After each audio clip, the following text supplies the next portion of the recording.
Imagine being so wealthy that every luxury is at your fingertips, and yet you refuse every meal served to you. That's exactly what happened to billionaire twins Veronica and Alexander Ashford. Day after day, maid after maid, their lavish dinners went untouched, until a poor girl named Cecilia stepped into their cursed kitchen. What secret did her simple cooking unlock? Why did the twins, haunted by grief and a family's dark past, finally break their silence and taste hope? In the next 45 seconds, discover how one humble recipe shattered ice-cold walls and set them on a shocking journey toward truth, forgiveness, and love. Before we dive into the story, tell us, what city are you watching from? Drop it in the comments. We love hearing from our global family. Don't forget to like and subscribe to keep this storytelling journey alive. Your support truly keeps us going. Now sit back, relax, and enjoy the story. People said the twins were impossible to please. And that was an understatement.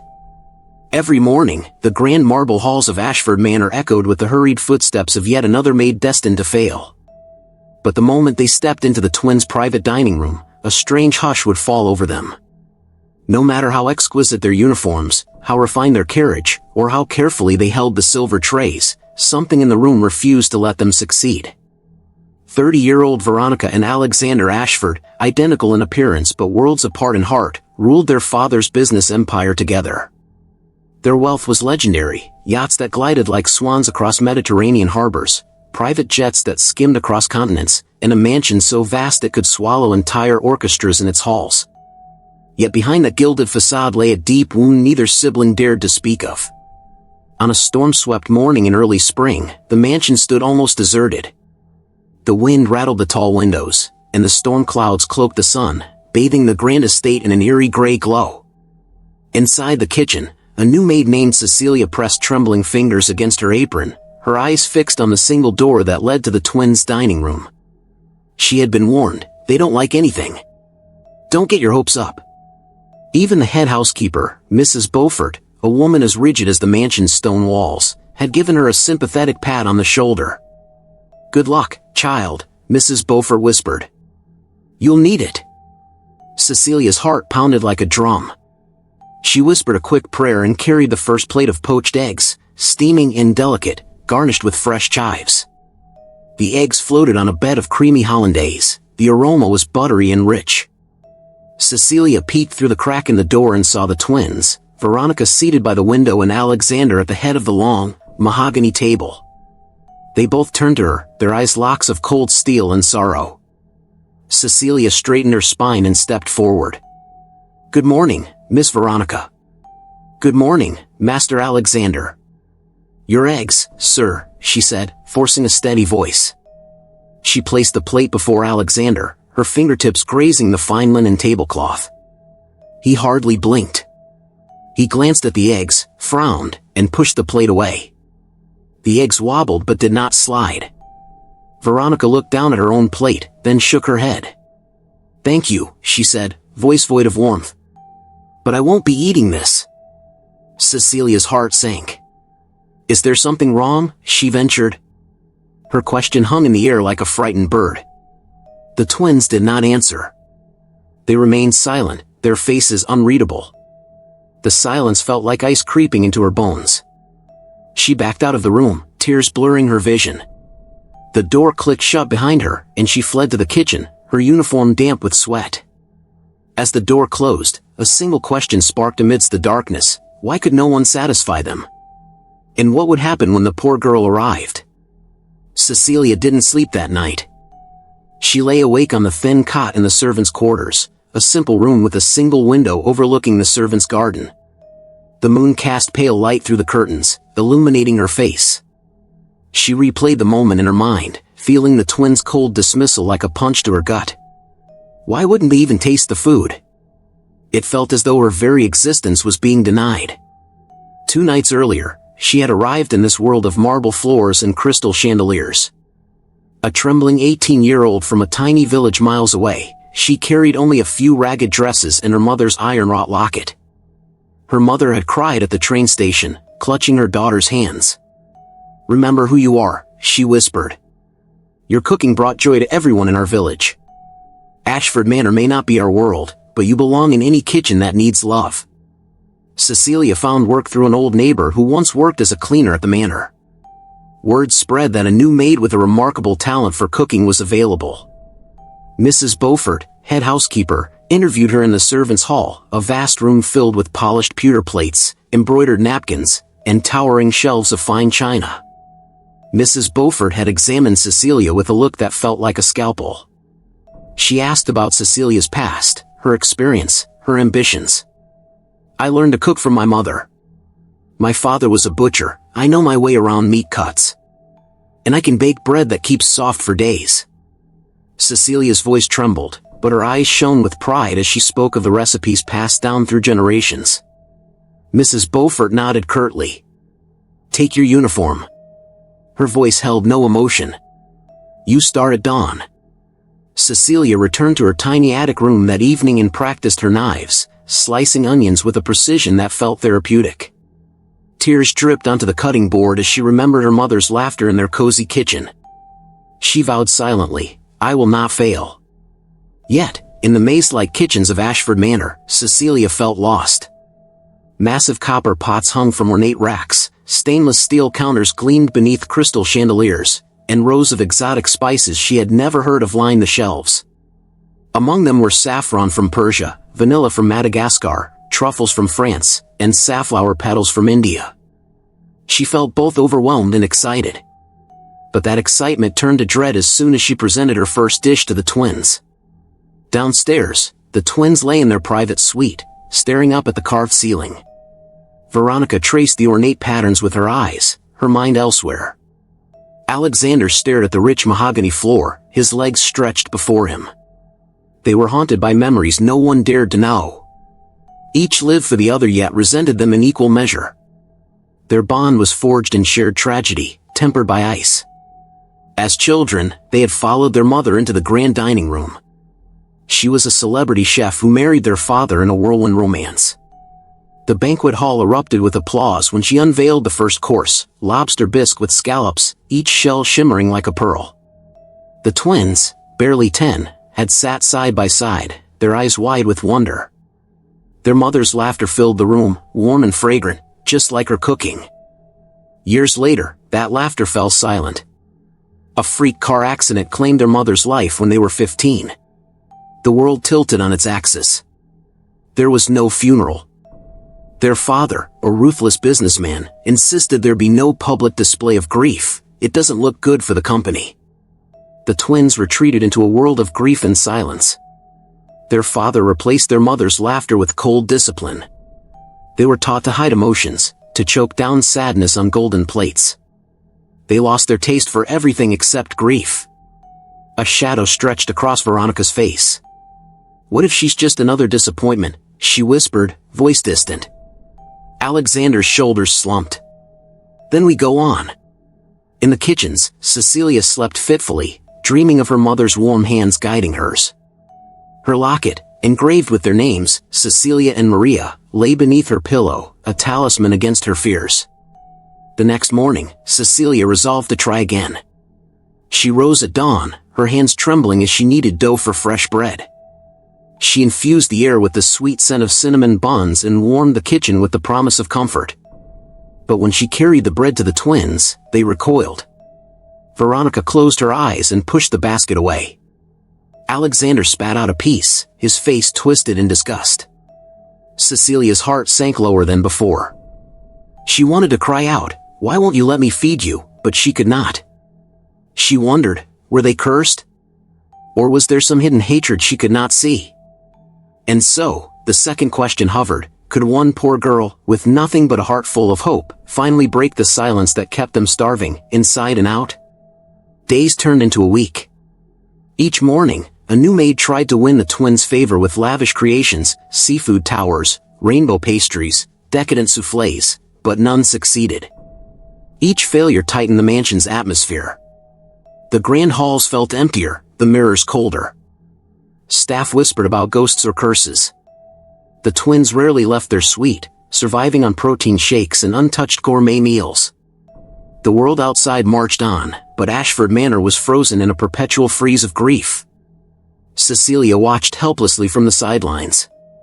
She cleaned, chopped, and washed dishes, silently observing. She noticed small details: Alexander's trembling hand as he poured tea, Veronica's habit of tracing the rim of her empty plate, the way they both flinched at loud noises. She remembered her mother telling her, cooking is more than just combining ingredients. It's giving a piece of your heart. Cecilia's own heart felt bruised. She questioned her worth. But one afternoon, as she wiped down the corner of the pantry, she stumbled upon a dusty box labeled Mother's Recipes. The twins' mother had been a renowned chef. Inside were yellowed index cards inscribed in flowing handwriting. Recipes for comforting dishes: chicken pot pie with a flaky crust, creamy mashed potatoes with garlic butter, apple pie with cinnamon and nutmeg. The handwriting trembled on the last recipe: Mother's warm soup, for broken hearts. Cecilia slipped the box under her apron and returned to her small room. That night, by candlelight, she read each card, memorizing the steps. She felt closer to their mother than ever before. Tears blurred her vision, but her resolve hardened. If they would not try, perhaps she could tempt them with memories of their mother's comforting touch. The next morning, she baked a steaming apple pie, fragrant, golden brown, with apples soaked in cinnamon and brown sugar. She prepared a pot of Mother's warm soup: soft carrots, tender celery, rich chicken broth, shredded chicken, and a hint of lemon. She carried both dishes into the dining room, the aroma drifting like a promise. She set the pie before Veronica. "Miss Veronica, I know you haven't tasted this in years." Her voice quavered with hope. Veronica stared at the pie, her breath catching. She saw the familiar lattice crust and the apples peeking through. Memories flickered in her eyes, of her mother, of laughter. She reached out, trembling. Is that apple pie?" she whispered. "Yes," Cecilia replied softly. "Your mother's recipe." Veronica's hands shook as she lifted a fork and tasted the pie. The flavor exploded in her mouth, sweet, tart, spiced with cinnamon. For a moment, she forgot where she was. Tears streamed down her cheeks. Alexander, at the table's head, watched in astonishment as Veronica devoured the pie, her eyes closed as if in prayer. When the plate was empty, she exhaled a soft sob. Alexander's jaw clenched. He had avoided food since his mother's death. But seeing Veronica break, something inside him cracked. He picked up the spoon she had abandoned and dipped it into the warm soup. The broth was rich and tender. He took a cautious sip. His heart jolted as the warmth spread through him. He saw fragments of his childhood, his mother humming by the stove, the wooden spoon she used to stir her famous soup. Tears glistened in his eyes as he swallowed. He looked at Cecilia, whose eyes brimmed with sympathy. For the first time in months, Alexander Ashford felt warmth in his chest rather than icicles. He drank more soup, each spoonful healing him. When the bowls were empty, both twins sat in stunned silence. Veronica wiped her cheeks. "Thank you," she whispered. "Thank you for bringing her back to us." Alexander nodded, voice thick. You've done what no one else could." Cecilia trembled. She managed a small smile. "I only used her recipes." Veronica reached out and gently clasped Cecilia's hand. "You're not like the others. You're different." Alexander rose and offered his hand as well. "Stay," he said. "Please stay." Cecilia's heart soared. She bowed her head. "Thank you, sirs." For the first time in a month, the mansion seemed to breathe again. The grand halls shimmered with a renewed sense of possibility, as if the ghosts that haunted them had shifted. Cecilia felt something shift inside herself too, a spark of belonging, a purpose. She was no longer just a poor girl, she was the one who had opened the twins' hearts to life again. But as her eyes met Veronica's, she noticed a shadow pass across the twins' face, hairline crack that whispered of past traumas yet to be healed. And Alexander's shoulders, once so rigid, sagged with a burden she could not see. She realized, healing a family was more than feeding them. It required facing every hidden wound. And so a new question rose between them: could a simple girl mend wounds deeper than loss, secrets buried under wealth, and hurt locked behind mirrors of sorrow? Days passed as Cecilia settled into life at Ashford Manor. Suddenly, the mansion felt less like a prison and more like a home. The twins began leaving their suite more often, Veronica to stroll through the rose garden and Alexander to wander in the library. But every meal started and ended with Cecilia's cooking. The household staff whispered in amazement. "She's a miracle worker," they said. "Who knew a poor girl could do what no one else could?" Mrs. Beaufort, still reserved but less severe, nodded in approval as she polished silverware. "Miss Cecilia has a gift." Cecilia spent hours in the kitchen, often late into the night, reading the dusty recipe box and experimenting. She added subtle twists to their mother's classics: roasted root vegetables with honey and thyme, a creamy risotto with wild mushrooms, and lemon shortbread cookies with a hint of lavender. Each dish brought new warmth to the twins' hearts. One afternoon, Veronica slipped into the kitchen as Cecilia was preparing a fresh batch of sourdough. The sunlight filtered through tall windows, illuminating flour-dusted countertops and the gentle steam rising from a simmering pot. Veronica leaned against the doorframe, arms crossed, watching quietly. "Need help?" Cecilia asked, surprised. She handed Veronica a small bowl of sea salt. Veronica took it and nodded. "Show me."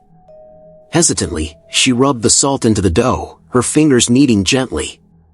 She glanced at Cecilia's face. "I want to learn." They spent the afternoon side by side. Cecilia guided Veronica's hands, teaching her how to knead the dough just enough to develop the gluten, how to watch the dough bubble and double in size. Veronica's cheeks flushed with concentration.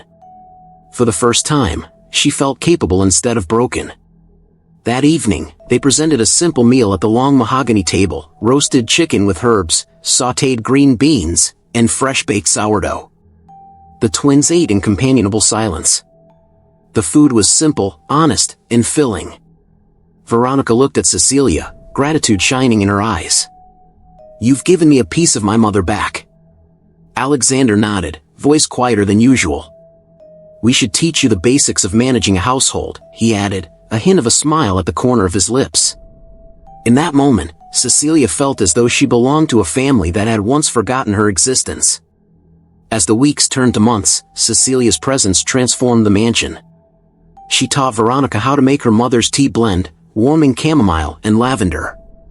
She showed Alexander how to carve a roast properly, keeping the meat juicy and tender. The twins insisted she stay in their private kitchen, installing a smaller stove and a narrow table just for her.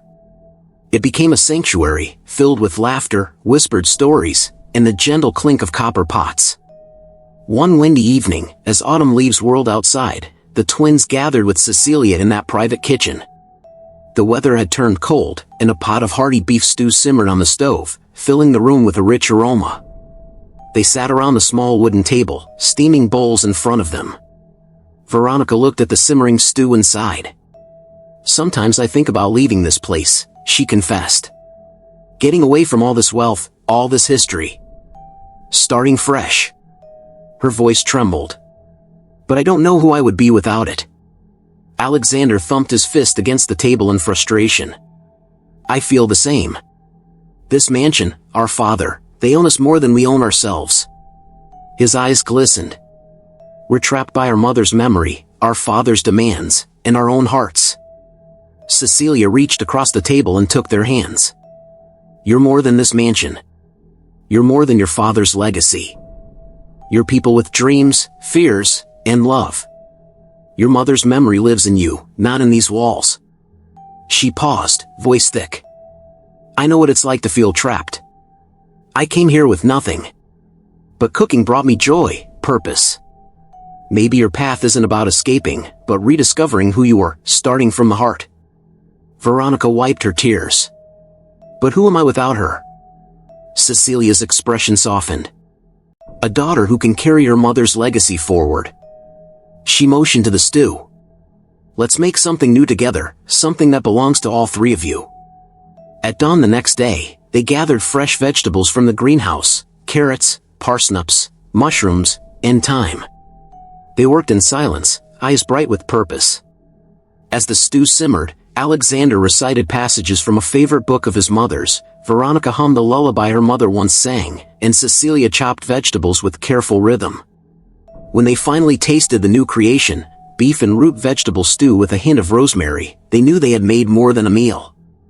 They had forged a bond, daughter, son, and the poor girl who stitched their broken pieces together, one spoonful at a time. That night, as they sat together in the kitchen, the wind howling outside, Cecilia felt a warmth she had never known before. The twins no longer sat in silence. They shared dreams of a future where grief did not rule, where laughter and simple joy could coexist with wealth. They spoke of renovating the old greenhouse into a community kitchen, of inviting children from the nearby town to learn how to cook. Yet, in their eyes, despite this fragile bloom of hope, lay a question unspoken: could four souls, each wounded in their own way, truly find healing and happiness together? Or was the mansion's shadow too vast to escape? Autumn deepened into winter. The mansion's gardens lay blanketed in frost, and the wind rattled the tall windows. Inside, the kitchen lantern glowed, casting golden light on the steaming pots and pans. Cecilia had grown accustomed to their routines. Every Sunday morning, she, Veronica, and Alexander prepared a warm breakfast together: fluffy pancakes, fresh fruit, and spiced apple cider. Laughter often filled the room. Even Mrs. Beaufort paused in her duties to hum old tunes the twins' mother once sang. Yet, despite the newfound warmth, shadows lingered in the corners. The twins' father, Winston Ashford, remained distant. He would occasionally join them for dinner, skim a bite, and retreat to his spreadsheet-laden office. His gaze never met theirs. He seemed lost in numbers and deals. The siblings suspected he held secrets they were not privy to. One frosty morning, Cecilia found a worn leather-bound diary tucked behind the recipe box. The edges were frayed, and the cover bore no title. She recognized the handwriting, their mother's elegant script. Her heart raced as she opened to the first page, revealing a date nearly 2 decades old: November 12, 2005. Veronica entered as Cecilia was reading. "What do you have?" she asked, curiosity flickering in her eyes. Cecilia glanced up, guilt flashing. "I'm sorry. I found your mother's diary. I didn't mean to snoop." Veronica's face softened. "Read it. It's hers." She sat beside her, and Cecilia began to read aloud. November 12, 2005. "Today I cooked for a charity gala. I saw Veronica smile as she tasted my stew. Alexander asked for seconds. I felt pride. My children are happy, full of life. Winston wants me to travel more with the business, but I worry that my time with the twins is slipping away. I must find balance. February 2nd, 2006.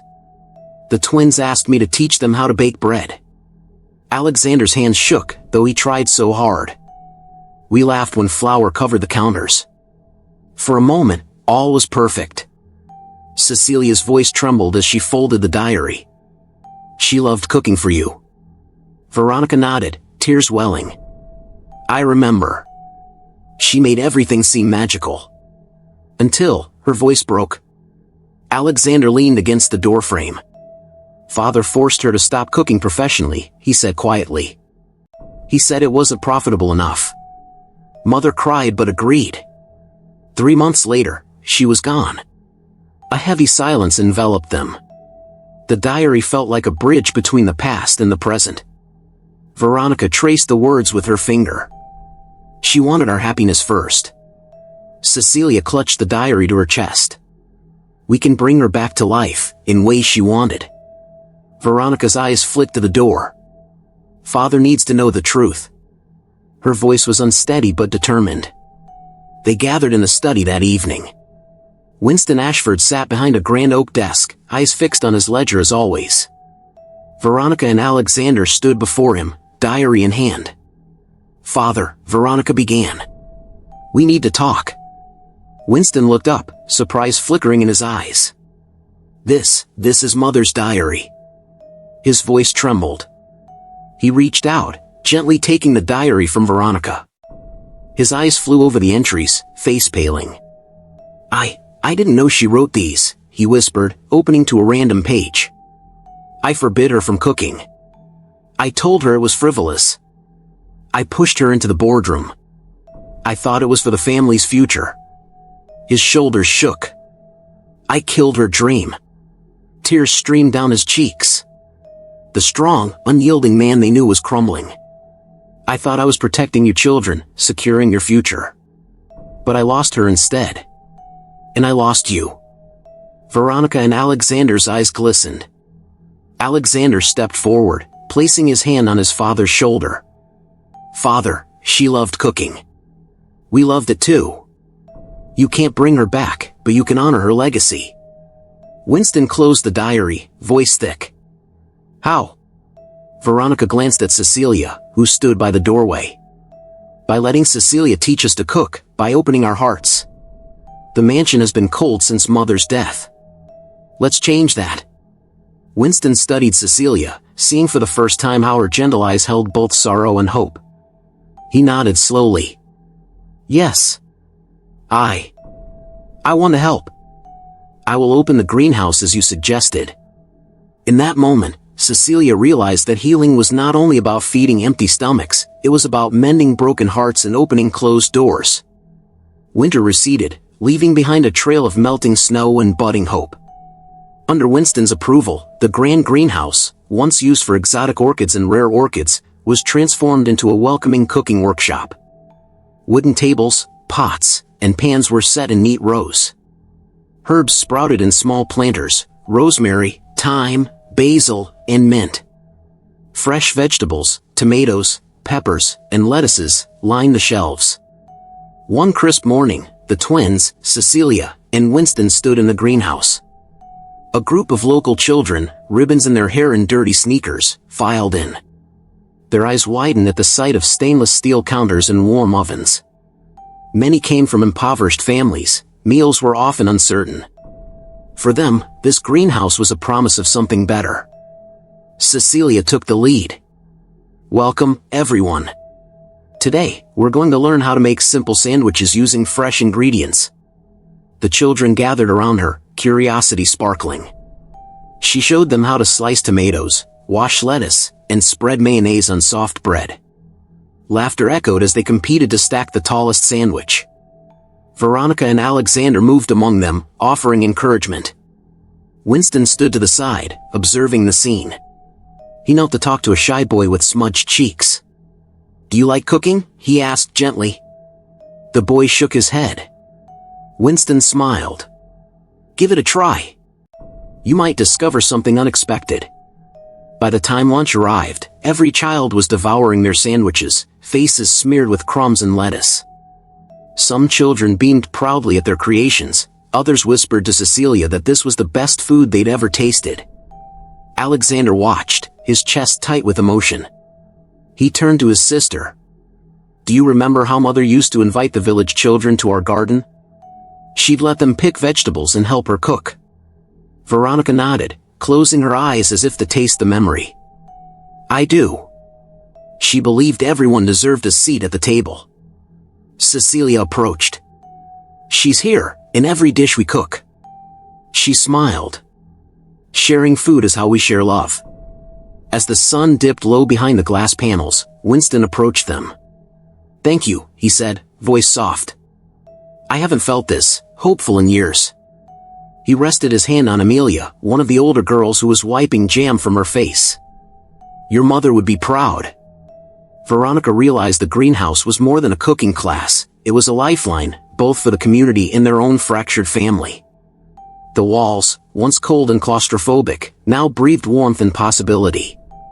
Over the following weeks, the workshop grew. Word spread across town, bringing more children and even some elderly neighbors who had once enjoyed the twins' mother's cooking.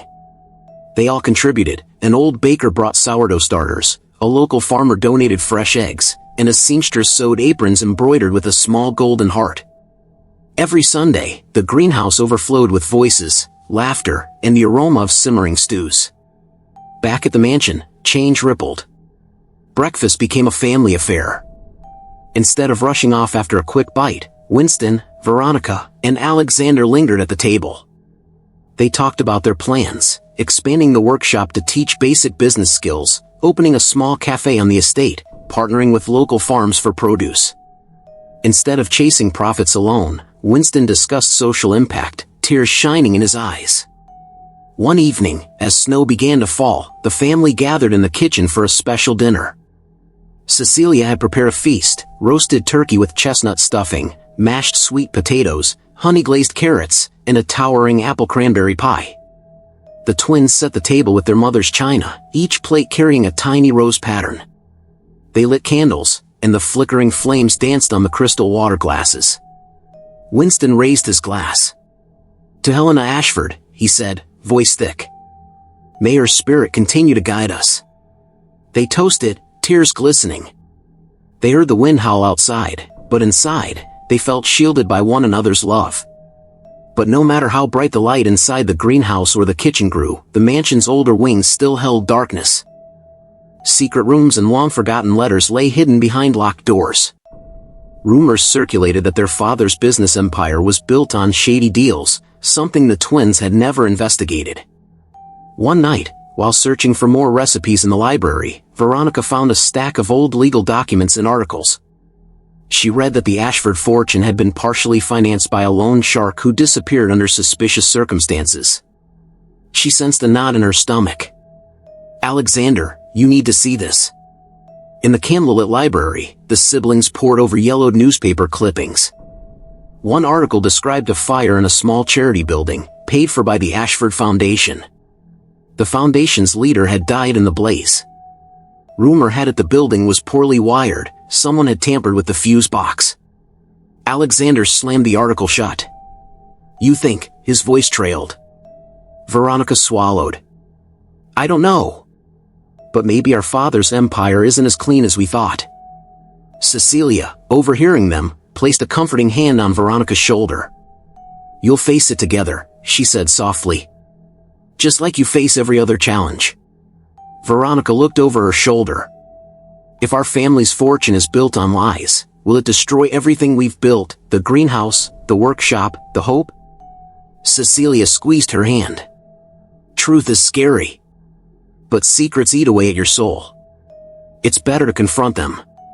In that moment, the twins realized that while the warmth of cooking and community had brought them back to life, truth was the next challenge.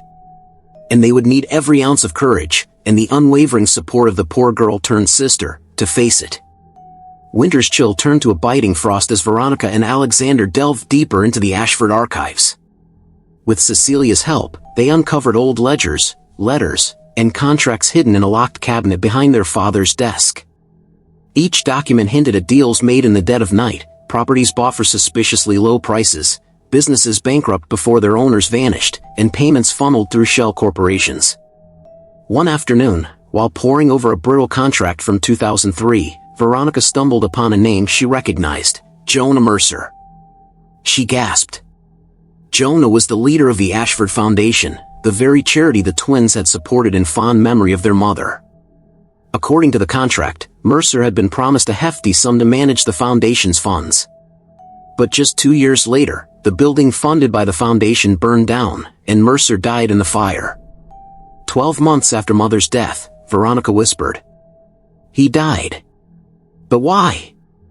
Alexander frowned, flipping through a folder of old photographs. He found one with Mercer smiling beside their mother at a gala. They seemed close. Is it possible? Did he know something? Was he silenced? Cecilia, standing by the window, watched snowflakes swirl in the gray sky. She spoke quietly. "Rumor has it the Ashfords transferred money into Mercer's accounts. Maybe something went wrong." Veronica's hands trembled. "If Father used our mother's charity to funnel money, and Mercer discovered it, Jacob Mercer wouldn't have risked his life. He would have gone to the authorities." Alexander's eyes darkened. Unless he confronted Winston. They decided to confront their father. That night, the mansion was silent. Only the faint ticking of the grandfather clock echoed through the halls. Veronica and Alexander found Winston in his study, his face lit by a single desk lamp. He looked older than they remembered, lines etched deeply around his eyes, shoulders slumped as though bearing the weight of an entire world. "Father, we need to talk," Alexander began. Winston closed his ledger, his gaze shifting from the ticking clock to his children. "What is it?" His voice was brittle. Veronica took a deep breath. "We found documents. About the Ashford Foundation, about Jonah Mercer. She handed him the folder. Tell us what happened. Winston's face went ashen. He opened the folder, scanned the pages, then shut his eyes. I thought I'd buried that. How deep did you bury it? Veronica demanded. Mercer died in the fire. His charity building was destroyed. Now we find out money was being funneled through him? Winston's shoulders shook. Your mother's death threw me into a spiral. I was desperate to maintain our lifestyle, our position. I turned to desperate measures. I financed deals that looked legitimate but were built on greed. Mercer discovered discrepancies, asked too many questions. He rubbed his temples. He threatened to expose me. I was scared. I went to the foundation with a new wiring plan, told him it was safe. There was a short circuit. The fire. I didn't realize it would kill him. Tears welled in Veronica's eyes. So he died because of you. Winston sank into his leather chair. I never meant to kill him. It was an accident. But I panicked. I blamed the wiring, suppressed any investigation. I replaced him with someone loyal. And I forged signatures to cover the trail. His voice broke. I lost you both, your mother, and now Jonah. I thought I was protecting the family, but I was destroying it. Alexander felt rage and sorrow twisting inside him. Why didn't you tell us? Winston lowered his gaze. I was ashamed. I thought if you knew, it would destroy you. Perhaps it already has, Veronica said softly. We believed in your father, our family's legacy. But it was a lie. Cecilia stepped forward. Father, we need the truth to set things right. There's a lot to fix, Mercer's name, the foundation's purpose, and the trust you broke. Winston nodded. You're right. I owe it to Jonah, to your mother, and to you. He retrieved a sealed envelope from his desk. This is a duplicate ledger that Mercer kept. He recorded every transaction your mother approved for the foundation. He left instructions that if anything happened to him, it should be given to his sister, Lydia Mercer, in the city. He paused, voice trembling. Lydia helped raise the money to rebuild the foundation's work. I sabotaged it. But now I want to help make it right. Veronica and Alexander's eyes met, tears shining. After years of silence and grief, they finally felt the weight of truth lift, replaced by fragile hope. Yet the next challenge loomed, finding Lydia Mercer. She had moved to the city years ago, cutting ties with the Ashfords after her brother's death. Would she accept their help? Could they rebuild the foundation on a foundation of honesty? And did their father's repentance come in time to save the community the foundation once served? As spring arrived at Ashford Manor with a gentle warmth, crocuses and daffodils peeked from the thawing earth. The greenhouse overflowed with fresh herbs and young seedlings. In the heart of the greenhouse kitchen, Veronica, Alexander, and Cecilia planned their journey to the city. They would find Lydia Mercer and restore the Ashford Foundation's mission of serving the needy.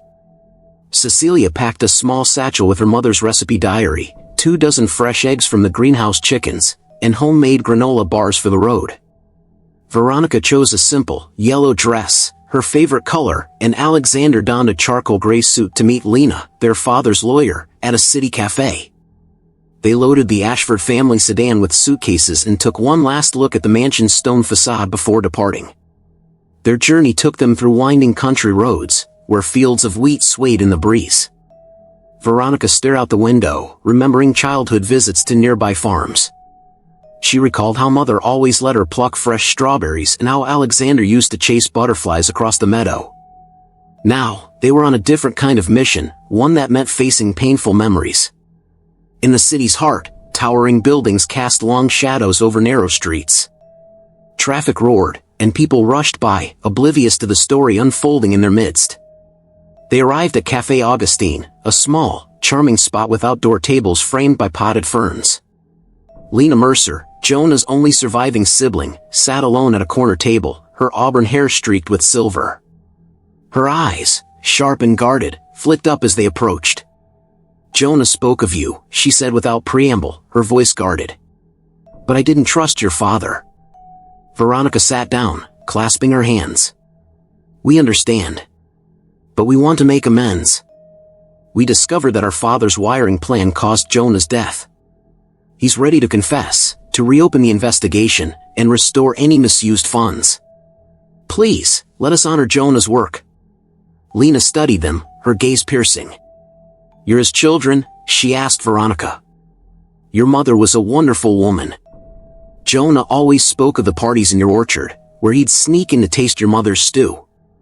She closed her eyes, a tear slipping down her cheek. When he died, I blamed your father. He said it was an accident.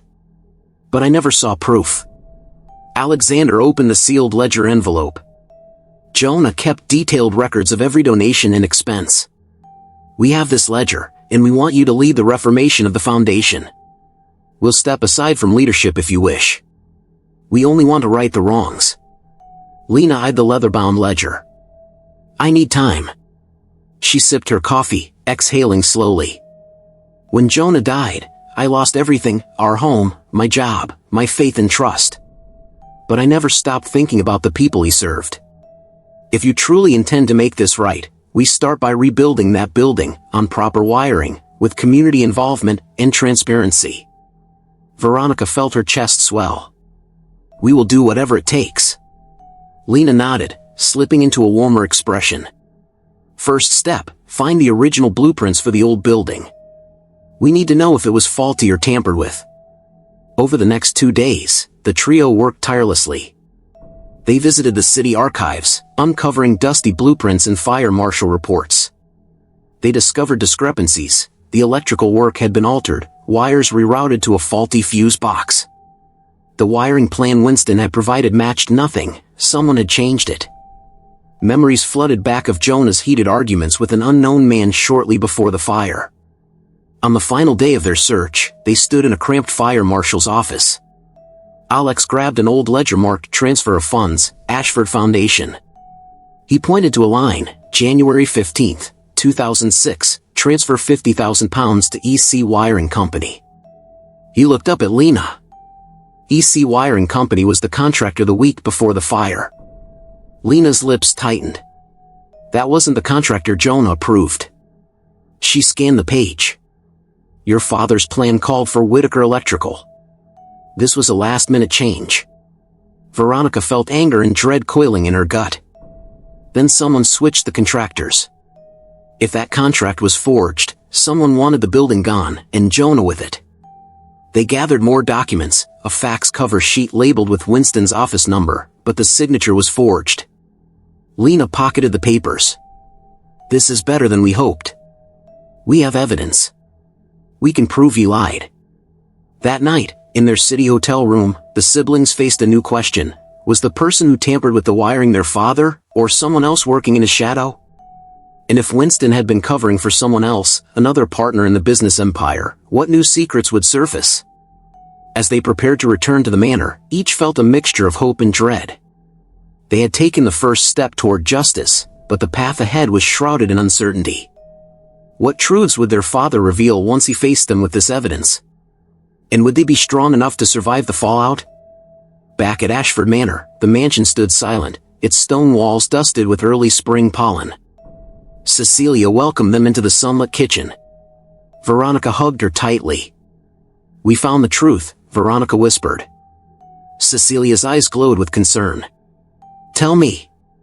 They shared the evidence in the warmth of the kitchen. Cecilia's face hardened as she listened to the details: forged contracts, switched wiring contractors, and Blanco electrical schematics that never existed. When Winston arrived from his study, the three waited in the kitchen center, the blueprint and ledger spread on the island. Winston's face went pale as Cecilia recounted their findings. Father, did you sign that forged contract? Veronica demanded, voice steady but fierce. Winston hangs his head.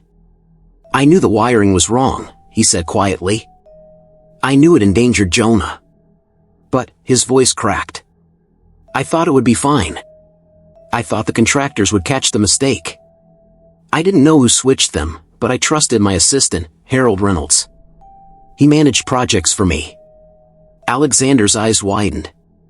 You trusted him? He's the one who changed the contract? I don't have proof, Winston confessed, tears in his eyes.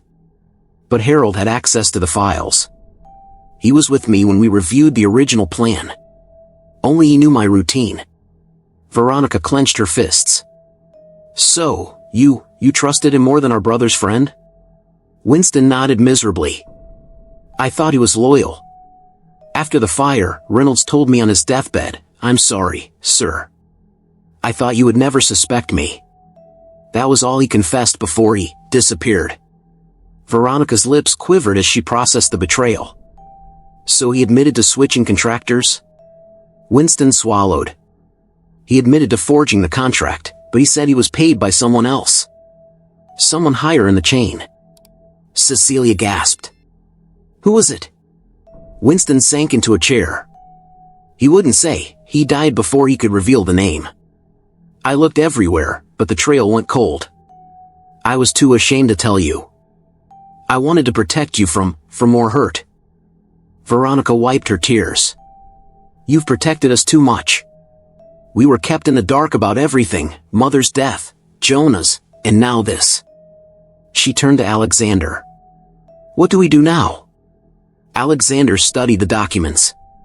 We've got enough to reopen the investigation. We can trace financial records, follow the money to whoever paid Reynolds. It may lead us to someone else.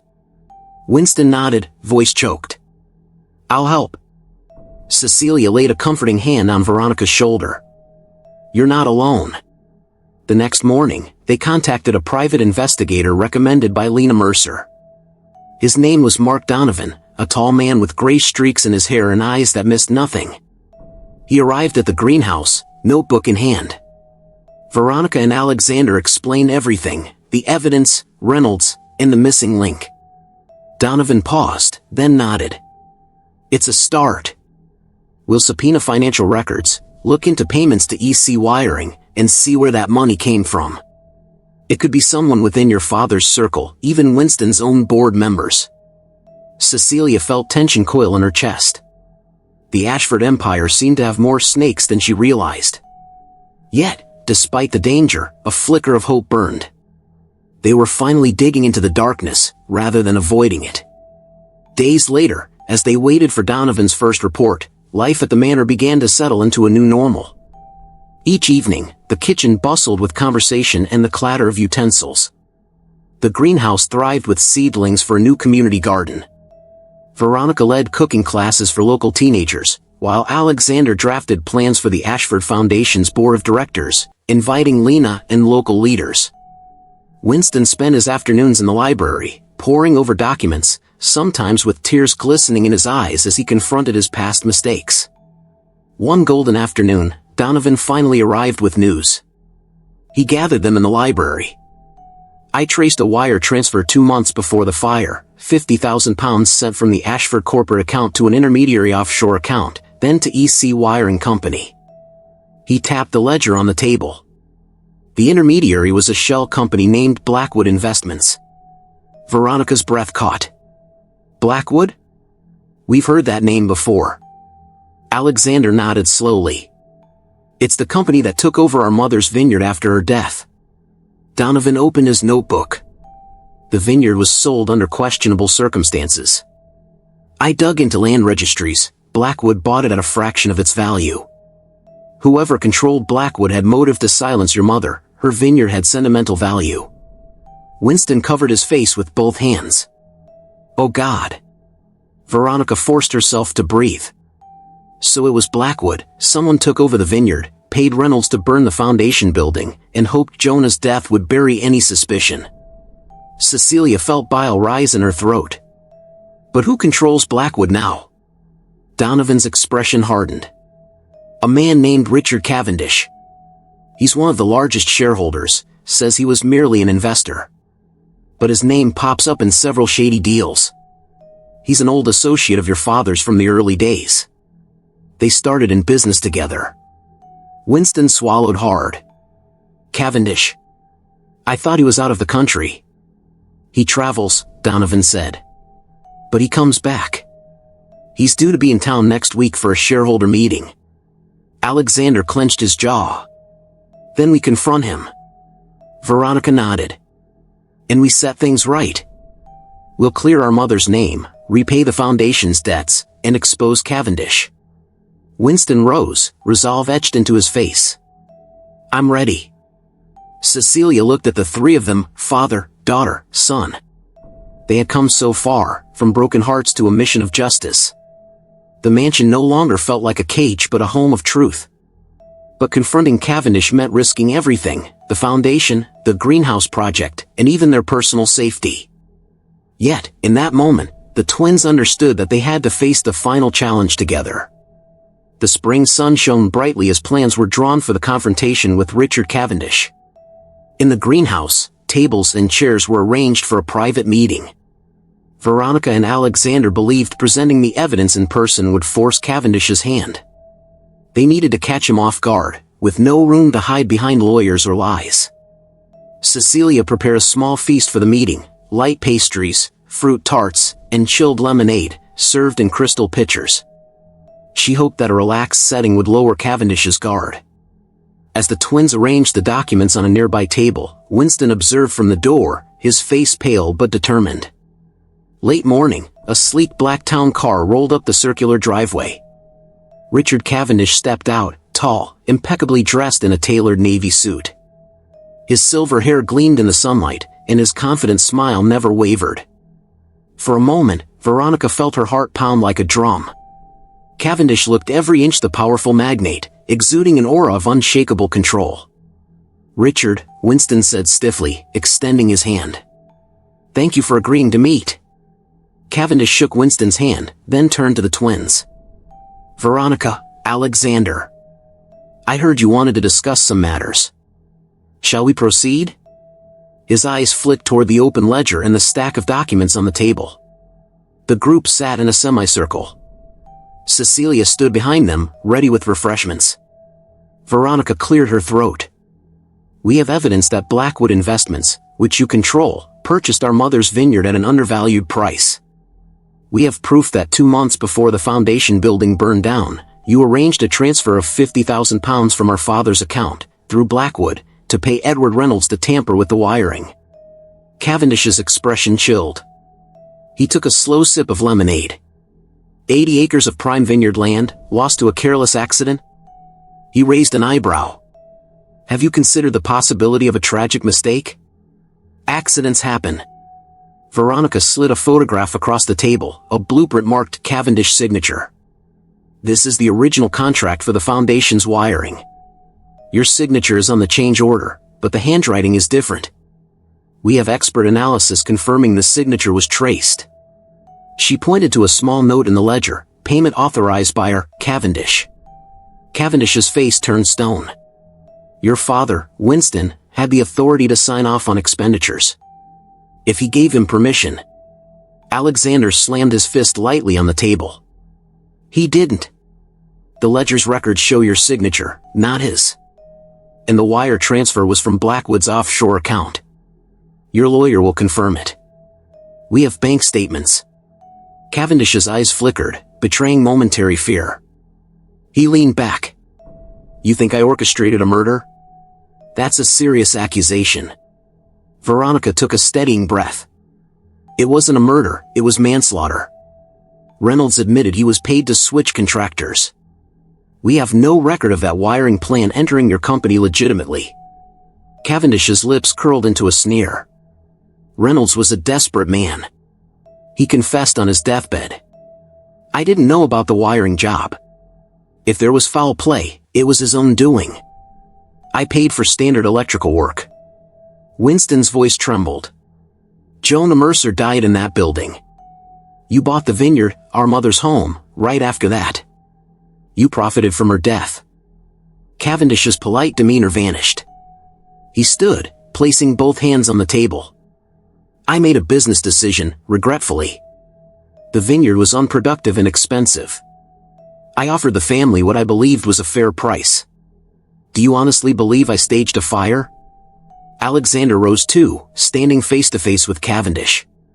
We have proof. We'll present it to the authorities if you don't come clean now. This isn't just business, it's justice for our mother and Jonah. Cavendish's face twisted, as though he were fighting a war inside himself. He turned away, pacing. If I admit involvement, I lose everything.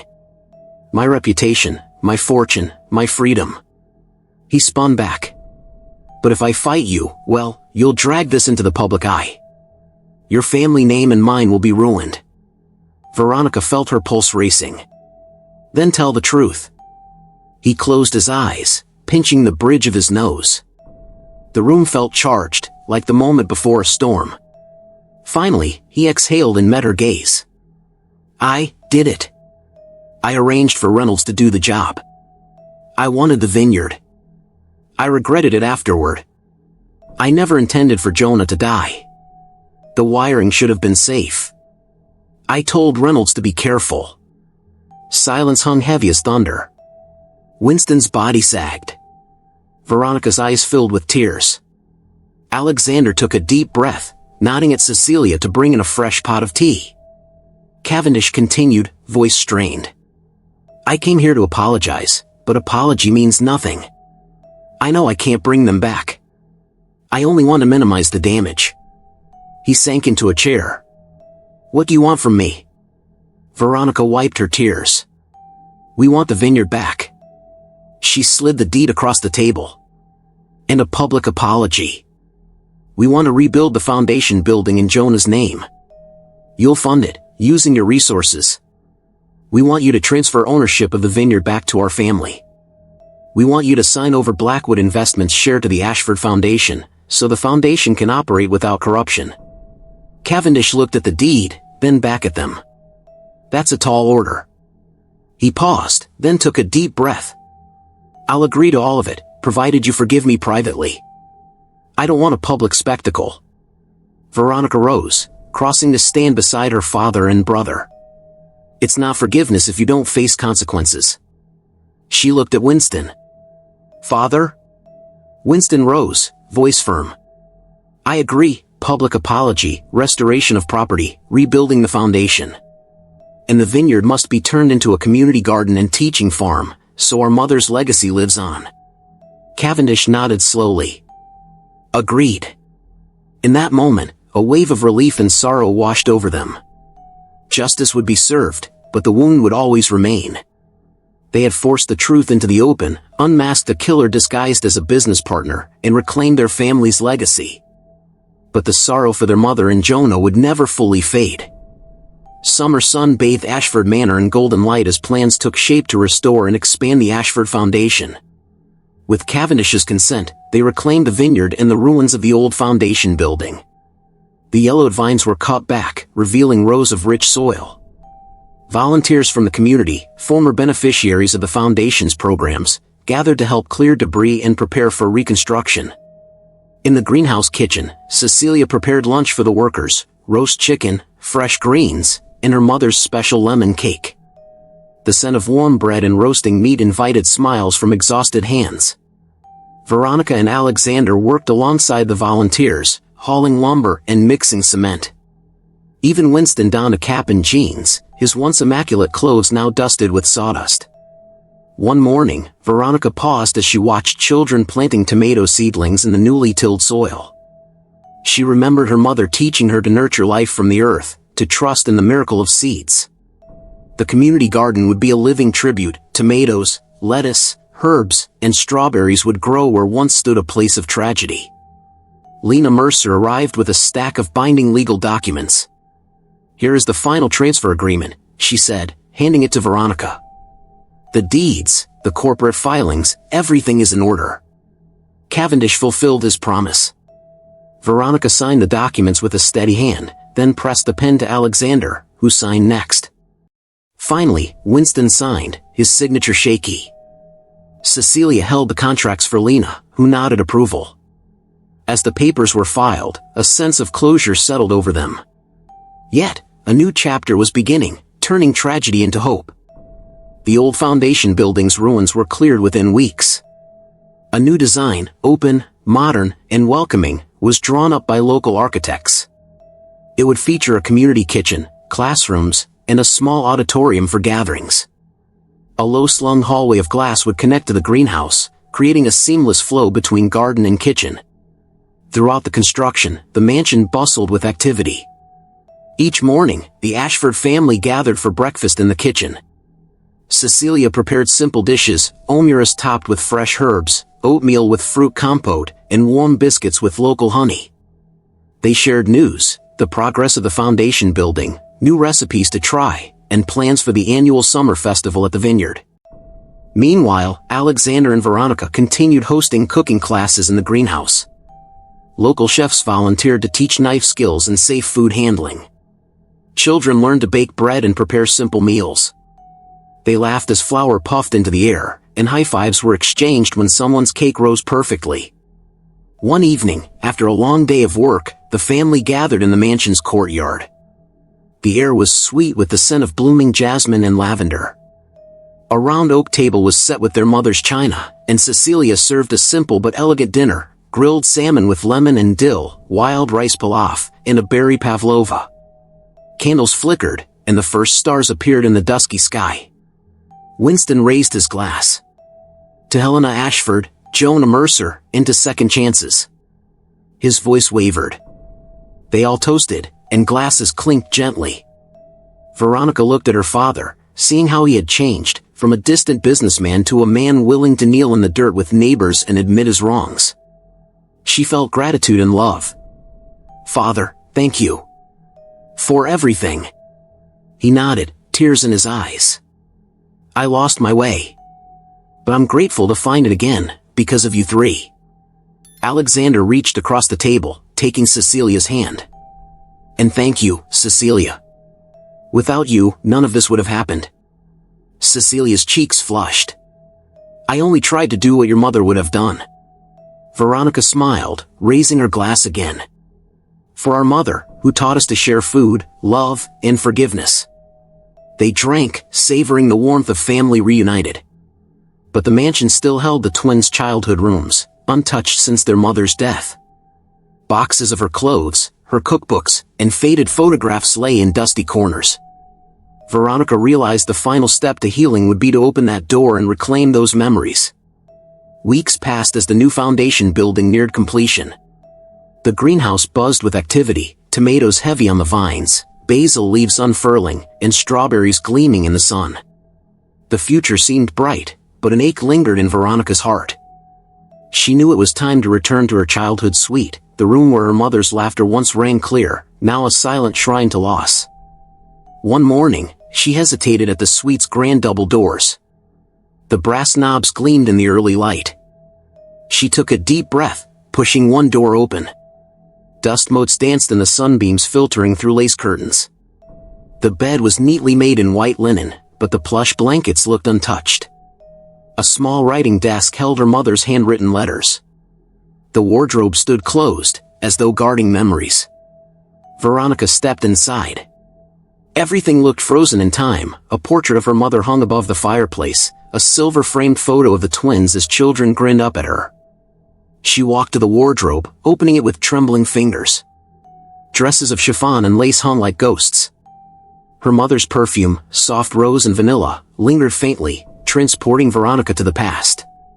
She reached for a pale pink dress her mother had worn to a charity ball. As she lifted it from the hanger, a folded piece of paper fluttered to the floor. She knelt, picking it up, recognizing her mother's elegant handwriting. "My dear Veronica, if you are reading this, I am gone. I want you always to know that you and Alexander are my greatest joy. Promise me you will never let fear fill your heart.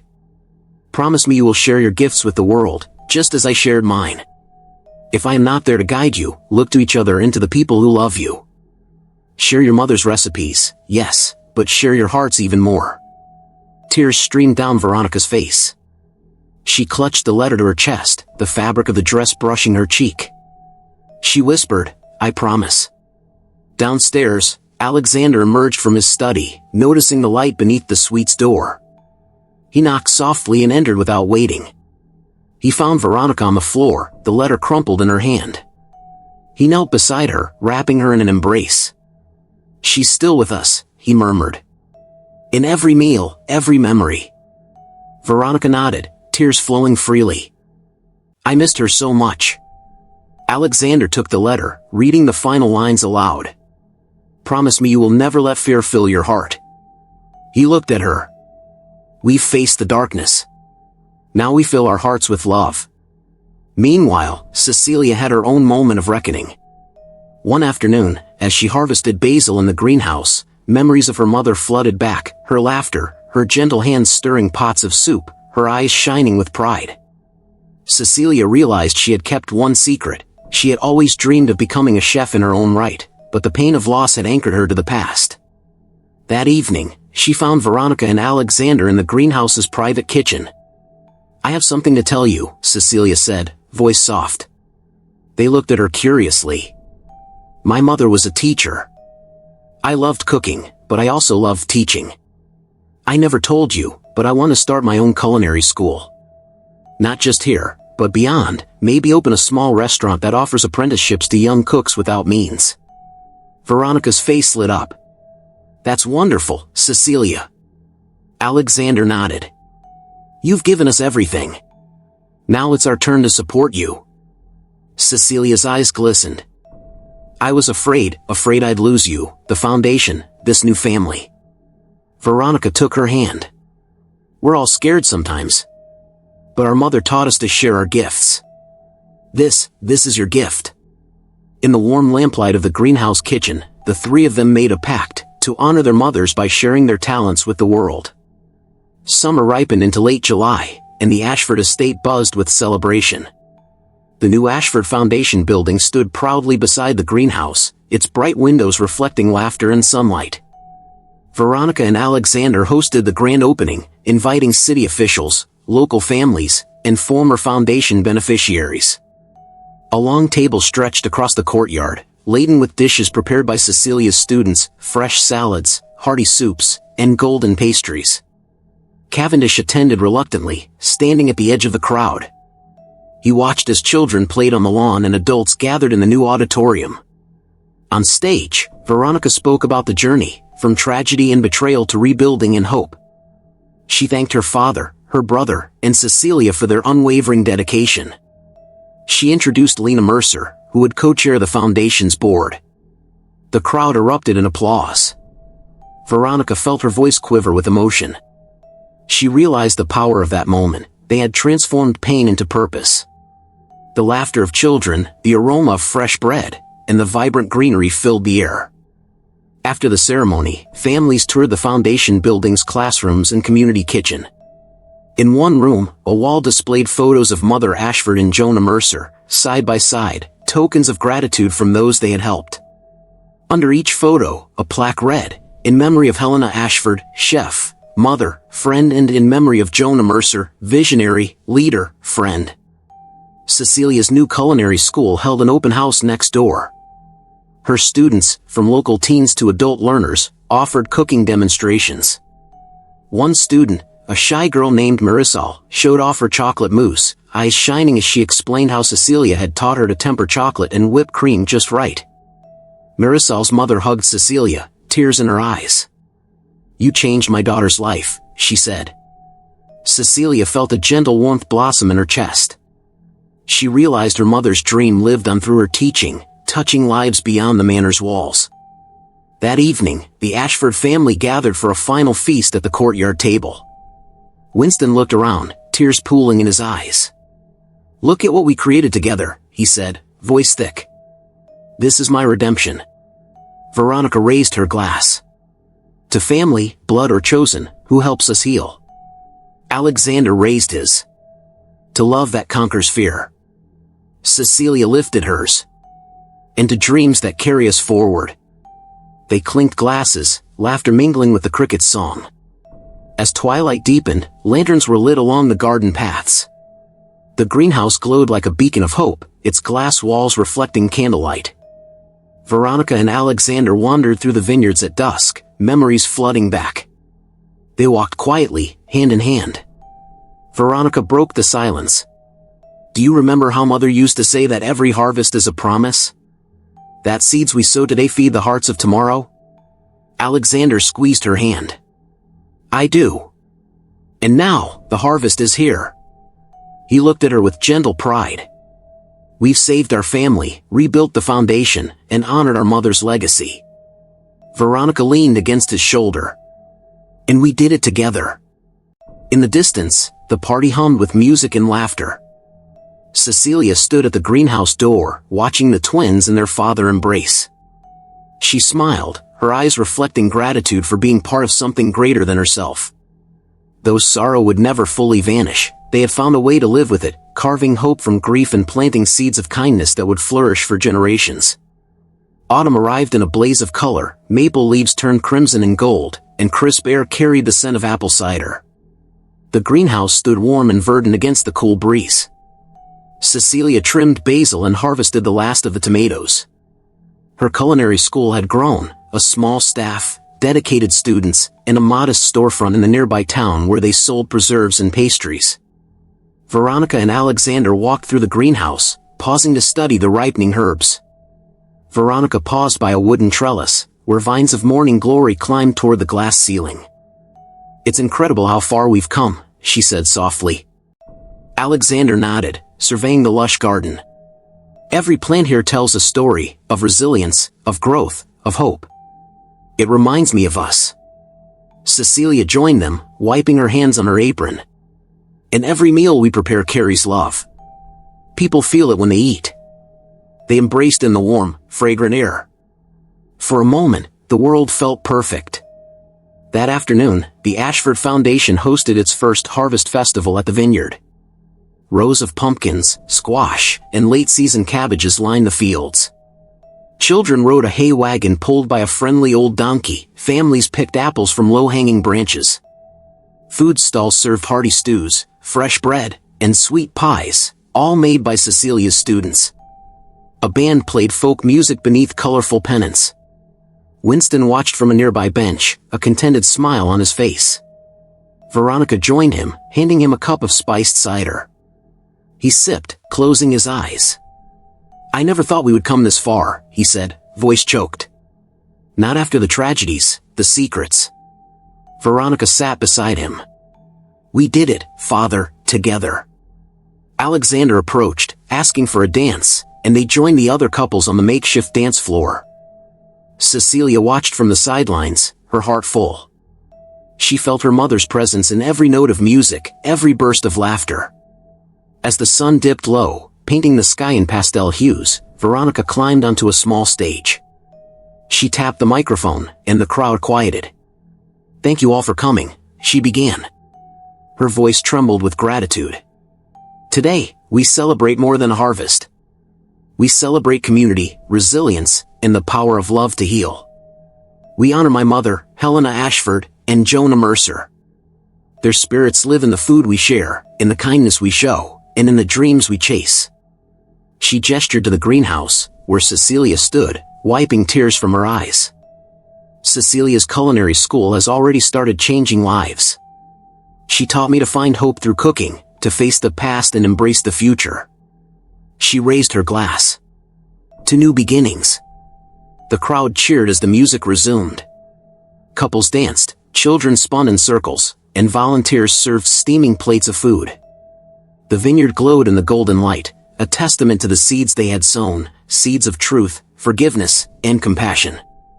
That night, as the festival ended and the last lanterns were extinguished, the Ashford family gathered in the warmth of the greenhouse. The air was thick with the sweet scent of ripe basil and rosemary. A single candle flickered on the wooden table. They sat in comfortable silence, savoring the moment. Winston reached out to hold Cecilia's hand. "Our family owes you everything," he said softly. "You brought us back to life." Cecilia shook her head. "It was all of us, your willingness to change, your children's courage." She smiled at Veronica and Alexander. "But I'm honored to have played a part." Veronica stood, stepping into the center of the greenhouse. She glanced at the tomato vines dripping with fruit and the rows of herbs she had watched grow from seedlings. She closed her eyes, breathing deeply. My mother's favorite time of year was harvest season. She said it reminded her that even after winter's cold, life would flourish again. Alexander joined her. "And now, we see that flourishing. Not just in the garden, but in our hearts. They raised their glasses in a silent toast. The candle flickered, casting dancing shadows on the greenhouse walls. Outside, the mansion stood bathed in moonlight, once a symbol of sorrow and silence, now a beacon of hope and renewal. As they sipped their cider, each reflected on the journey, a poor girl who believed in love, twins who faced their grief, and a father who found redemption. They had turned tragedy into purpose, forging a legacy not based on wealth but on compassion. Under the star-filled sky, in the warmth of the greenhouse, they knew that no matter what storms might come, their love and commitment to one another would endure. They were a family, broken once, but reborn.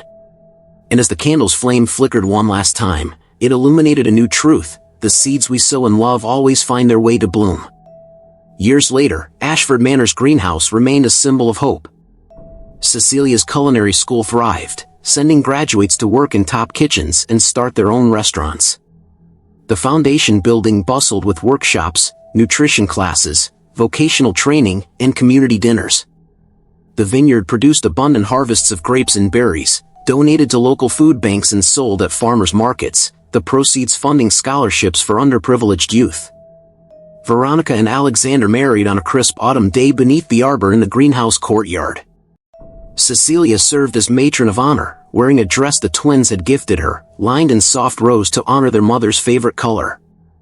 On Alexander's arm, Veronica wore her mother's locket, the same one Cecilia wore that fateful first day. Together, they built a new legacy, one where love, honesty, and generosity reigned. And in that greenhouse, where seeds of love were sown, the flame of their mother's teachings burned brightly, reminding all who entered that true wealth was found not in marble halls, but in hearts that dared to love and forgive. Hungry for a new story every day? Hit that subscribe button and join our storytelling family. Daily adventures, emotions, and surprises await.